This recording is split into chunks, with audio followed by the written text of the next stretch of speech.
Hey, what's up, everybody? Video 44 coming at you with another video. All right, so it's time to start breaking down the conference finals that are ahead for the 2022 NBA season. And obviously, we've been following these playoffs, so we have enough information on these teams to have a general idea what they're about at this stage. Um, and if you guys follow me, you probably have seen me do this. I've given some thought to the series that we're about to talk about here, but to be honest with you, I haven't broken it down in my head. I haven't done the matchups, so this is all me taking the stuff that I can come up with right now in my head and kind of putting it together, see if these rosters uh, match up well against each other or not. What I expect from these rosters from 7 games of what we're going to see. So the first series I want to talk about, of course, is the uh, Eastern Conference Series, which is the Celtics and the Heat. I'll do a different video for the Golden State Warriors and the Dallas Mavericks. So the Celtics and the Heat, essentially this. With the Celtics and the Heat, you understand that you have two teams that play defense. Both of them are teams that are going to be going deep into their bench looking for talent to help supplement what it is that they do as a system. They don't necessarily need their stars to be the best players on the floor, especially defensively. Both teams rely upon guys who are not their first or second or third guy, sometimes to play defense on the first, second, and third guy. So I'm expecting to see a lot of physicality. And the one thing that is definitely to be expected is scoring droughts on both sides. Both of these teams have issues scoring the ball consistently. Both of these teams have issues um, in terms of their stars being able to be as consistent as necessary for the scores to always be high offensively. Now, defensively, I expect the scores to be hovering under 100 points more than half of the games. Now, I could be wrong, but I just feel like after watching the Miami Heat particularly, they're going to muck this series up bad. They're going to make it ugly. They're going to make it nasty. They're going to make the scores hideous. They're going to bring a lot of grittiness to it. It's not going to be a lot of flow to these games, I don't believe, because of the styles of play of both teams. They both play a lot of defense. You're talking about guys like Max Strus and PJ Tucker. You're talking about Marcus Smart and the Williams brothers, even though they're not related. Grant Williams, Time Lord. These are defensive-minded players. You're talking about superstars like Jimmy Butler, you know what I mean, and Bam Adebayo, who make their money defensively. And then you look at guys like Jaylen Brown and Jason Tatum, who also can play defense at a high level, although I look at more as offensive talent um, than the Heat's guys there. I think the thing that's interesting to me in regards to the Heat is the scoring punch that they come off the bench with, the potential to stretch the floor. I think the one thing that worked in the Celtics' favor going up against the Bucks was the fact that the Bucks could not hit threes, and the Celtics could force them into shooting the three, and it gave them the edge that they needed to win the series. Now on the flip side, the Bucks used that same strategy, and for a time, it did work, but ultimately it didn't. In the end, you can't force the Celtics to shoot threes. They will find a way, and they did. I think the issue that these two teams are going to run into with each other is that neither of them have run into a team like themselves. You know what I mean? You talk about the Miami Heat. My problem with the Heat is the fact that they've had a very soft playoffs thus far. Even though they are legit, they beat who was in front of them. That's not their fault. There's nothing they can do about that. But the fact of the matter is, the type of talent and intensity that they're going to be facing going up against the Celtics, they haven't simulated that even in the slightest way. Having played the teams that they've played, um, Philadelphia spent a good portion of their time without Joel Embiid. They were dealing with injuries. They were dealing with lack of depth, etc. Obviously, the Hawks were a team that didn't have their players. They were dealing with injury. They too had they weren't up to par to be able to compete with the Miami Heat at all. So it really becomes a situation where I just think the Heat have the potential to get hit in the mouth early in this series, just simply because of the fact that the Celtics have been playing some tougher teams. Um, having defeated KD, even though that's not KD in a nutshell, that's KD without everybody, so that means you get to hone in on KD and makes him easier to guard. But nevertheless, they defeated KD and they defeated Giannis. And the thing about this is with the Boston Celtics is this. The two teams that they face, yes, you've been tested because those are players of cachet. But we also understand that the two teams that the Celtics face were undermanned. Now, they played with up to the level, so it's not like they ain't been tested. The Bucks were for real. But without Middleton, the Celtics did not have to account for as much as the Bucks actually throw at them on a normal basis. It was a whole 30-point score that doesn't miss that they didn't even have to account for the entire 7 games. So when you consider that aspect of the situation, you understand that even though the Celtics are the best defense left in these playoffs, in my opinion, they haven't been tested defensively as it pertains to stopping a multitude of weapons. They've had the ability to zero in on a superhuman weapon twice who didn't have its help and neutralize it. That's what they've been tasked with. And the Heat have been tasked with just knocking off teams that were not up to par with who they are and what it is that's coming ahead in the Celtics. So neither one of these teams been tested like they're about to be tested. Both of those teams struggled in areas where they probably shouldn't have struggled. My issue with the Heat is I don't like how their players play on the road. That's my issue with the Heat. Every time I see them on the road, the others do not give you the same production as they give you at home. It's a drastic contrast, and I personally have a big problem with that as it pertains to believing in the Miami Heat to win a championship.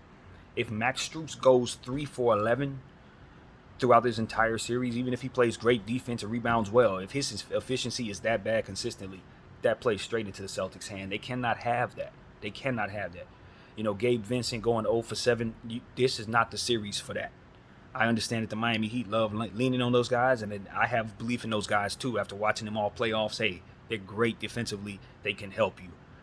But I am not up for bad efficiency against good defense. Celtics are already throwing great defense at you. You cannot play into their hands by forcing up bad shots, having guys who are not of cachet taking shots they have no business taking, and that is exactly what I expect from the Miami Heat. The usage of Duncan Robinson. Duncan Robinson is making $75 million on his contract for I don't know how many years, and they have barely used him in these playoffs. He's one of the most lethal shooters in the game. I look at him as a piece that I can use like Davis Bertans. I don't expect Davis Bertans to do anything defensively. I don't expect Davis Bertans to put the ball on the floor. I don't expect Davis Bertans to do nothing but shoot the ball. But you best believe I'm going to have him out there for a good 15, 20 minutes because I know if I give him the rock, he's going to put it in the hole from behind the arc.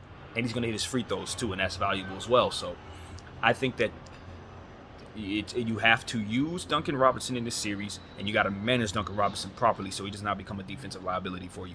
But this is going to be an ugly series, and you're going to need to put points on the board, and you're going to need the points that he could give you. So I think it's on Spoelstra to make sure he uses that piece and don't let that piece go by the wayside because he can't play defense. Because this is a series where you need to score points. The Boston Celtics, same thing. Hey, look, I love what I saw from Grant Williams, and I'm very comfortable with him shooting the 3. And I also believe and understand that that was just simply strategy at Game 7. It's not something to expect going forward. But if for some reason the Boston Celtics have lost their mind and decide they want Grant Williams to shoot 16, 17 threes, it's not going to work. It's not going to work. Now, I'm up for him shooting, no question. But he can't have more shots than Jason Tatum. He can't have more shots than Jaylen Brown. I don't like that for them. I don't like that for them at all. I liked it in Game 7. I like it in certain situations. But I like a sweet medium for him too. He needs to be able to attempt about 8 shots a game. That's all. 8 shots a game, let 3 of them be threes. I'm good with that. That's what I want to see from Grant Williams. He does so much defensively to where you don't really want him to be you don't want to rely upon him for your scoring. It's good to know he can do it though. But I also, on the same flip side, I definitely do not want to see him 0 for 3. And now that I look back on the series, I think that was actually strategy. And I mentioned that in one of the videos since, because I do believe that they were using him in such a way to kind of have him as a guy that, you almost forgot about, and boom, Game 7, he goes off and scores all the points. So I think that was strategy, and I like that strategy. And that's something else that goes into this series, the coaching. Spoelstra versus Udoka. These are two of the best in the game right now. Even though Udoka is literally a rookie coach, you see it. You know exactly what it is. He just defeated one of the best strategists out there in Budenholzer. And he did it in a way that reflects the misdirection that Budenholzer often applies to series. So he's a thinker. He's been around this coaching game for a long time, and he's ready for what it is he's evolved in. And he's one of the reasons why they are here. Simple as that. That the Boston Celtics reflect his poise and his toughness. And here's something that's important. And I think this applies to both teams because they kind of both do this. These are two tough teams. When you use the word tough, they both solidify that. That's why this series should be ugly and physical and low in scoring. But the problem with being tough sometimes is it doesn't always equate to being cautious with players' health. The Boston Celtics and the Miami Heat both tend to play players through injury. I'm a Laker fan. We tend to coddle our players a bit better in regards to making sure hey, he's hurt, he's limping around. Let's at least go sit him down for 3 minutes, find out what's wrong with him. A guy fall on his face, bust his head on the floor, and the Celtics will not even call a timeout. Like I've seen them do this more than once in this playoffs. Guy will twist his ankle, be out there hobbling, barely getting up. They won't call a timeout. I respect the mentality as a warrior. You know, it's somebody who believes in that you fight through it. Grow up watching Kobe. Yeah, I get that. But as a person who understands the body and knows that this is a series that you're going to need to be able to stay healthy, depth is a thing, I think that should be something both teams should be a little more cautious than they normally are about. I watched Marcus Smart bounce his head off of the ground, literally, in the last game. His whole chin just bounced off, and they didn't even pull him out the game to check his concussion protocol situation. So I just look at stuff like that and say, yo, hey, everybody knows what it is. I don't think Marcus Smart wants to come out the game. I don't think any player wants to come out of the game when they get hurt in situations like this for the playoffs. But I think managing health is going to determine how much you have left as these last 14 games are being played. So that we're Warriors, that needs to have a sweet balance. You don't need to be coddling people like Mama would, but you also don't need to leave a guy out there with his arm hanging off his shoulder. That's not the way to go. So I'm watching both teams in that regard. Bam Adebayo, Al Horford, Robert Williams, Dwayne Dedmon, those guys are very important in this series. The center position is very important in this series because those guys on both sides are going to be tasked with dealing with one another. Simple as that. It is a tough quad of centers there that are going to be physical, that are going to be a problem. And if three-point shooting starts to be a thing, I wonder how they're going to be utilized. Because what we've seen in these playoffs, two things that we know for a fact. Small guys and big guys get hunted. Simple as that. That's what these playoffs have taught me as well. If you're short, they're going to switch off on you. Whoever the teams that are left, they're going to switch off on you. They're going to find the mismatch, and they're going to exploit it until your coach sits you down. So if you're short, you better be out there scoring like crazy because you're going to get exploited defensively. And if you're a center, same thing. They're going to stretch you out, and they're going to test your ability to get out to the three-point line. And if you can't get out there, they're going to rain threes over your head all night long and force your coach to sit you down. So, I'm looking, obviously Al Horford can stretch the floor, but it still applies if he can't get out to that three-point line. Robert Williams, definitely quicker. He should be able to get out there. Bam is a good perimeter defender. He should be able to get out there. Dedmon, I'm not certain. He's a good defender, but I'm not certain he'll be getting out there. So these are the type of things I'm looking at. Small ball lineups, more Grant Williams, PJ Tucker matchups, and things like that. It's going to be about matchups because these teams both have the ability to maneuver their roster to be whatever they need to be. If they need to go small, they can do that. If they need to go big, they can do that. So I like the versatility of both teams, and I think they both have that equally. But the scoring punch off the bench for the Heat gives them an edge that I don't see with the Boston Celtics in my head. It's going to be on guys like Peyton Pritchard to really step in and play as well as he did in Game 7. They can't have him have a bad series if they call his number because they're going to need that extra punch when the Tyler Heroes, Duncan Robinsons come into the game, Victor Oladipo come into the game. You got to understand, Victor Oladipo is going to be a bench player with the ability to start in this series. just like Tyler Hero. So what you have is a dynamic where the Boston Celtics can get in foul trouble, and then all of a sudden the Heat can put a lineup on the floor that's better than what the Boston Celtics provide, and that's what's concerning for me. That's what's concerning for me if I'm the Boston Celtics. You're going to need your Derek Whites. You're going to need your Grant Williams. You're going to need your Peyton Pritchards. These guys are going to have to play well when their numbers are called, man. They cannot go on these scoring droughts. Now, obviously, if we're going to talk about stars, you're talking about Jimmy Butler. Jimmy Butler does everything. The only thing I have an issue with Jimmy Butler is he falls in love with the three-point shot. I don't believe I would give Jimmy Butler the green light shooting the three that the Miami Heat have given him, especially when you have designated shooters like Duncan Robinson and Tyler Hero, PJ Tucker, who are there to shoot threes. If I need a three-point shot, I'd prefer those guys shoot it. Jimmy's not a three-point shooter. Now, Jimmy's going to take whatever shot he wants. I'm telling you, he has a green light, so it's going to happen. But I prefer he don't. I think the scores are much better if he's looking to facilitate and take most of his shots in the ranges that he's most comfortable with. Mid-range, inside. Three-point shots, I don't love him jacking those up. And Marcus Smart, that's another one. Same thing. But Marcus has been hot lately. Over the last 4 games, his shooting percentage has been good. But we know that fluctuates.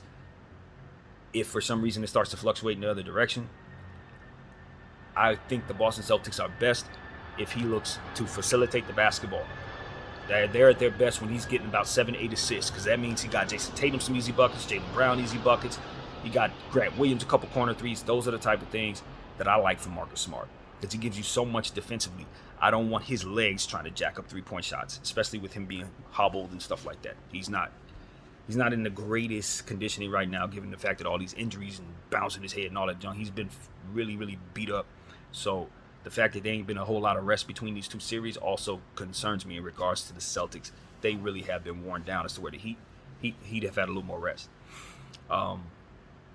So that's something I'm looking at. Kyle Lowry. It's tricky because Kyle Lowry, he's rested for a while now. He's been dealing with his hamstring injury. I think it's hamstring. I'm not certain. But whatever the case, when they did put him in out there, they lost the games that they had him out there because he's such a ball-dominant player. And if he's not right, it's turnover city. It's brick shot city. It's bad. So they're going to have to figure out if they're going to implement him back into this lineup, which I expect them to do, obviously. Then they're going to have to do it in a way that makes a lot of sense. Because if they just throw him out there and let him do what it is that he was doing, they're going to drop the first game. That's what's going to happen. If he doesn't come out sharp, he's going to be a catalyst for them being behind again. He just has too much of a responsibility to be not conditioned properly going into this series, especially if he's going to be guarded by people like Jaylen Brown and Marcus Smart. That's not going to work. If he's not right, I would still sit him. The Heat have the depth to do it. They just need to find a facilitation to make everybody come together. And that's the thing. Jimmy Butler is important in that regard. Bam Adebayo is capable from the center position with that. Tyler Hero can help with that as well. They are a team that's going to have to remember to work together. Above 18 assists a night for the Miami Heat is what I'm looking for. Y'all can't have nights where it's just Jimmy jacking up shots, just Max Strus jacking up shots. Quick offensive rebound, quick defensive rebound the other way. They can't let that happen. It's going to have to be a lot more Bam offensively, in my opinion. Get him the ball. Let him get fouled. Let him get people off the floor. Keep an eye on Al Horford in situations like that. Especially if Robert Williams is not 100% healthy. It didn't matter as much in the Bucks series. I think it matters a little more in this one. They're going to need those bigs. The rebounding edge. The Miami Heat rebound the ball very well as a team. They all, the Struces and the Jimmys and Bam, they're going to hit the glass, man. So I'm looking at the Boston Celtics saying, they're more than capable of hitting the glass as well. Obviously, they got plenty of players that can do that as a team. I think that's going to be a key category in this series. I think who wins the rebounding matchup will definitely have an edge. Three-point shooting is a thing, though. I'm going to tell you the truth, man. The designated three-point shooters for the Miami Heat need to be the ones shooting the threes. I've said it once, and I'll say it again. Because they can go through these scoring droughts of three-point shots, which is inexplicable with the type of players they have rostered. But a lot of times those guys won't be in the game. It'll be other people, and the Heat will go on these long scoring droughts just like the Celtics where they cannot hit a shot because they're too busy settling for threes. So if anything works in the Celtics' favor, it's the sometiminess of the Heat offense. It's just really sometimey, man. It's sometimey. Jimmy's always going to go for his 30 in a bunch. But everybody else, I don't like that. That works in the Celtics' favor for sure. Especially if Tyler Hero comes in and closes the way he needs to. Now, granted, this ain't Philadelphia defense. This ain't Atlanta defense. And that's why I think this series is going to be ugly. Because even as I speak, I know the scoring is going to be a problem because both teams are going to be looking to defend and using a lot of energy on the defensive side, which means both teams will likely be inefficient scoring the ball. This is going to be an ugly series. I ain't going to lie. This ain't going to be that fun to watch. If my mind's eye is telling me the truth, we're going to be seeing scores that are going to piss us off. I'm just going to be honest with you guys. Because the styles of play, because of the type of the coaches, because of the fact that both teams lean on defense, because both teams lean on players other than their stars to do a lot of their heavy lifting. It's going to be an ugly series. Grant Williams, PJ Tucker, they're going to be pushing each other around. Jimmy Butler and Jaylen Brown, it's going to get physical. It's going to be very physical. And Victor Oladipo comes to mind because he's going to have to play well and they're going to have to use him. They're going to need his defensiveness. Fast breaks are a big deal. Obviously, both teams can get out in that. I'm trying to figure out who's the more athletic team. I think the edge leans toward Boston in my mind. I think. Neither one of these teams are overly athletic, but I look at Jaylen Brown and Jason Tatum. They are the most athletic players on the floor. I look at the Miami Heat. Jimmy's somewhat athletic. Bam is a big. Tyler's like a Jordan Poole type.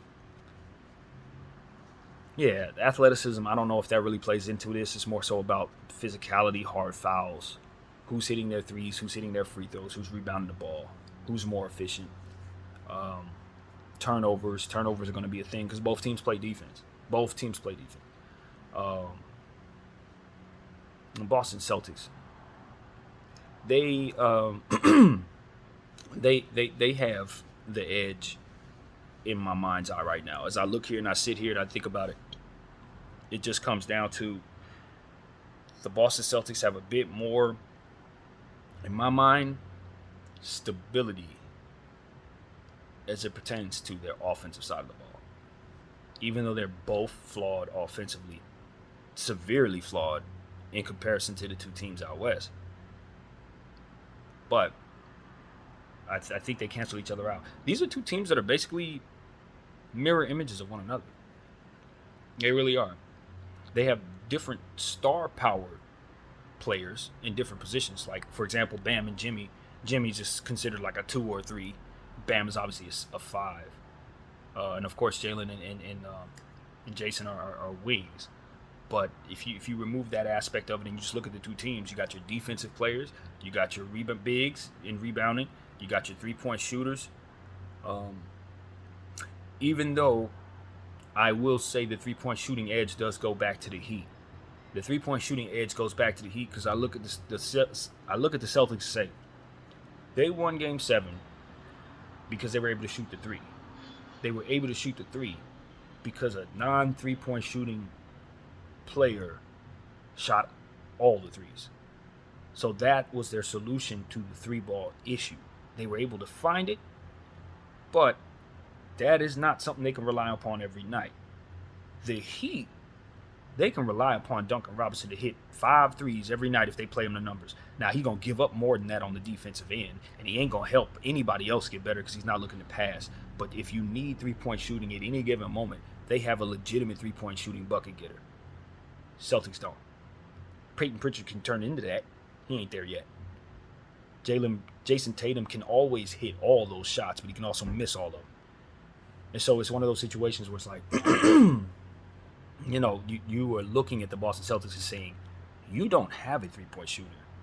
You have shot makers all over the place, but no 3-point shooters. And you look at the Heat and you say, you have 3-point shooters, but are you going to use them? Are you going to play those guys, or are you going to opt for defense? And I think that the balance for the Heat is to try to figure out how to get scoring while still staying true to their defensive ways. And understanding that while they're playing defense, they're going up against a team that's playing defense too. So if you can't score and they can't score, it's going to be a close game. And it's going to be about who can close between Jimmy Butler, Tyler Hero, Jason Tatum, Jaylen Brown. That's what it really comes down to. Who you trust to close? And honestly, I don't know. I'll tell you the truth. I don't know. Because Jason Tatum has these, he can have a game like Game 6 or he can have a game like Game 5. I look at the Miami Heat, I say Jimmy's going to always give me 30. It's playoff time. Jimmy's going to be a triple-double threat every night. But I don't know who they're going to use. Are they going to lean on Max Strus too much for defense? Are they going to lean too much on Gabe Vincent? Are they going to lean too much on a Victor Oladipo and not play Tyler Hero and Duncan Robinson the minutes they need to be that scoring threat? See what I'm saying? They have a balance, but you can't keep everything you need on the floor at the same time if you're the Heat, and that's a problem. I think the Celtics have more condensed everything that they need in the lineups that they're going to put on the floor than the Heat do. The Heat are going to have to, we're gonna live without something. That's basically what it's. Okay, if we're gonna play defense, so that means we're not gonna have 3-point shooting. We're gonna score, so that means we're gonna sit some of our defenders. I don't think the Celtics had that problem. The defenders are the 3-point shooters. Their scorers are the defenders. Their rebounders are. So you know what I mean? It's more condensed. It makes more sense. The Celtics should be able to cover more holes more of the time than the Heat will be able to. So that's what it comes down to as well. But here's where that gets murked up too. I think the Heat have more weapons. So let's say the Boston Celtics get some injuries. Let's say Grant Williams goes down. Let's say Al Horford gets hurt. I think the Heat can withstand that type of thing more so than Boston Celtics can because they don't have that type of depth right now. And the Celtics have amazing depth. I just think the Heat are a little more deep. So everything I said 2 minutes ago, you have to balance that with the fact that the Heat just have more of it.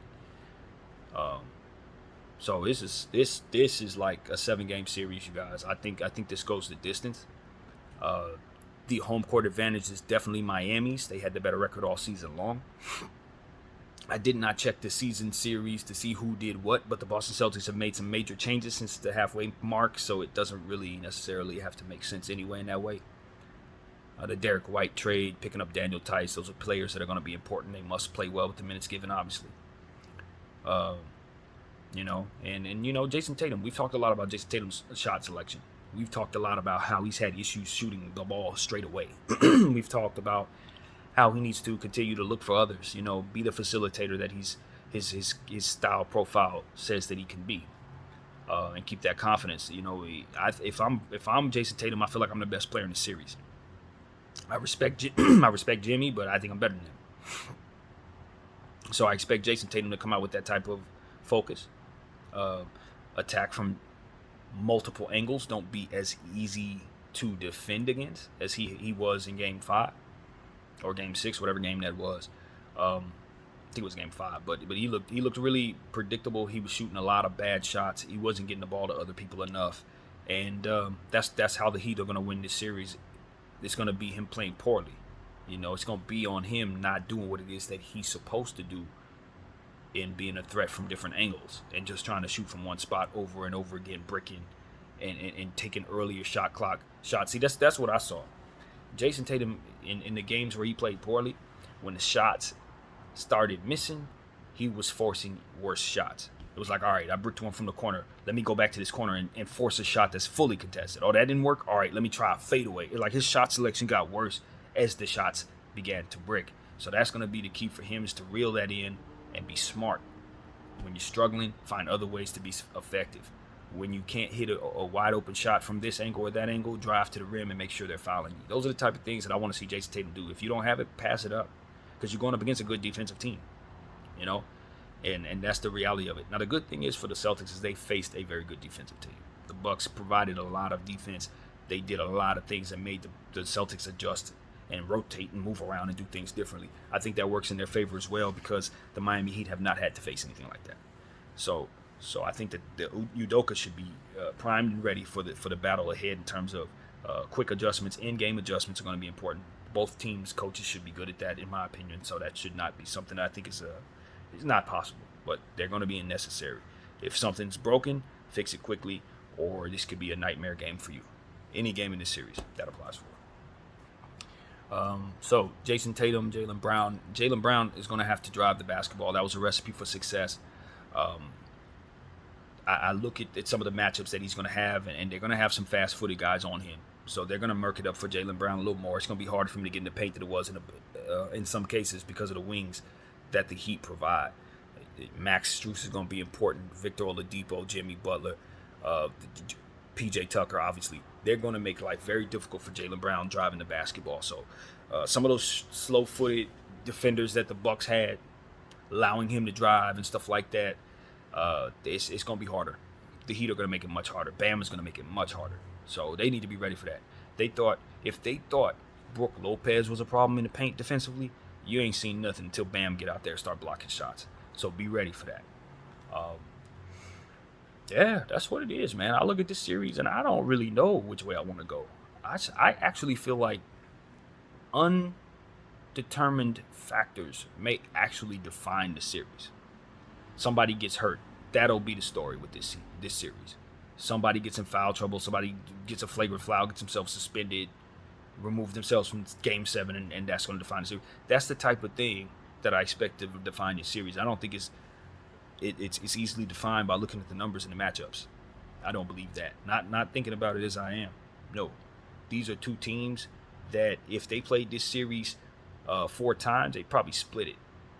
You feel me? Like, if they played the series 4 times, both teams would win it twice. So that's how these matchups look to me. I think something you ain't seen happen will define what we see. So, with that being said, I think everybody looks for you to make a prediction. So if I'm to force myself a prediction just off the rip,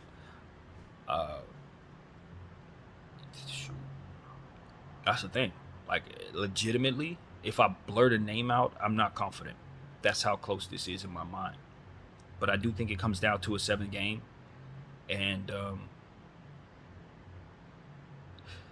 it's going to be about stuff I don't see happening yet. It's going to be about who's available for those games in my mind. Who's available? Is Kyle Lowry being worked back into the equation? Is he playing well by then? Is Tyler Hero well? Is he healthy at that point? Is he closing games? How has he been shooting throughout the series? These are things that I honestly think are going to determine how the two teams strategize for a Game 7 as to which will win that game. You see what I'm saying? It's stuff that ain't happened yet that will determine the series. So, just to blurt a name out there, I'm just going to say the home team is going to win Game 7, Miami, in 7. But I assure you, there is absolutely no confidence in that pick. None at all. I like the Celtics just as much. I think the Celtics are more than capable of winning the series. And if I have my way, the Celtics will lose just because I'm a Laker fan. So I think that's what's motivating me to say what I'm saying. But the reality of what I see is I don't see nothing. I see a 7-game series with two teams that are going to battle it out. And it may come down to an overtime game with 1 possession left. It literally could be something like that. And if it doesn't go that way, if one of these teams win in 5 or win in 4 or something like that, I don't see that. I don't know how that's even possible.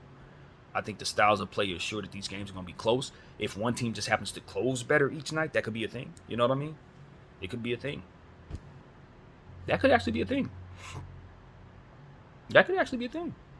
As I say that 3 times, I'm like, yo, it could come down to a situation where we learn whose closes better between the two teams. Because they're both incredible defensive players.